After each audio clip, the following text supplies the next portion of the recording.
ഞാൻ വത്തിക്കാന്റെ മുൻവശത്തുള്ള saint Peter's സ്ക്വയറിലാണ് നിൽക്കുന്നത്.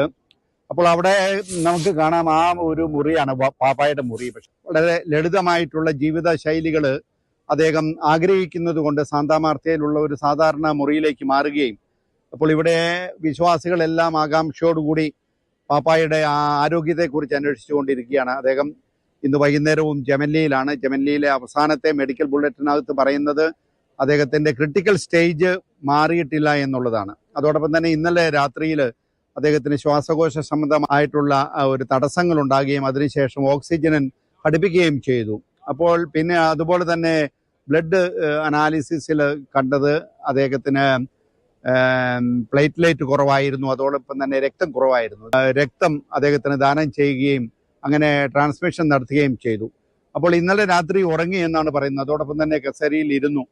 ഏതായാലും കിടപ്പിലായിട്ടുള്ള ഒരു അവസ്ഥയിലല്ല.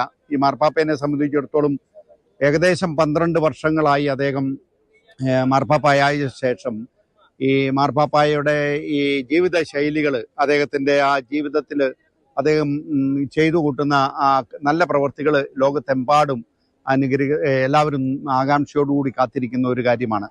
അപ്പോൾ വത്തിക്കാനിലെ അദ്ദേഹത്തിന് ശേഷം അദ്ദേഹം റിസൈൻ ചെയ്തു, ഇങ്ങനെയുള്ള ഊഹാപോഹങ്ങളുണ്ട്. പക്ഷെ അതൊക്കെ വത്തിക്കാന്റെ രഹസ്യാത്മകമായിട്ടുള്ള ഒരു പ്രോട്ടോകോളാണ്. എന്താണെന്ന് ഒരുപക്ഷെ ഈ മാർപ്പാപ്പായുടെ മുൻഗാമിയായിട്ടുള്ള ബെനഡിക്ട് മാർപ്പാപ്പ റിസൈൻ ചെയ്യുകയും ഫ്രാൻസിസ് മാർപ്പാപ്പായ്ക്ക് പാപ്പായാകാൻ സാധിച്ചത്. അതുപോലെ ഒരു പാരമ്പര്യം അദ്ദേഹം ഒരുപക്ഷെ തുടങ്ങാം, അത് റിസൈൻ ചെയ്യാം, അങ്ങനെയൊക്കെയുള്ള മാധ്യമ വാർത്തകൾ കേൾക്കുന്നുണ്ട്. പക്ഷെ ഇതൊന്നും നമുക്ക് ഉറപ്പിക്കാൻ പറയത്തില്ല. ഇപ്പോഴത്തെ കണ്ടീഷനിൽ മാർപ്പാപ്പ വളരെ സീരിയസ് ആണെന്നുള്ള ഒരു വാർത്തയാണ് നമുക്ക് കേൾക്കുന്നത്.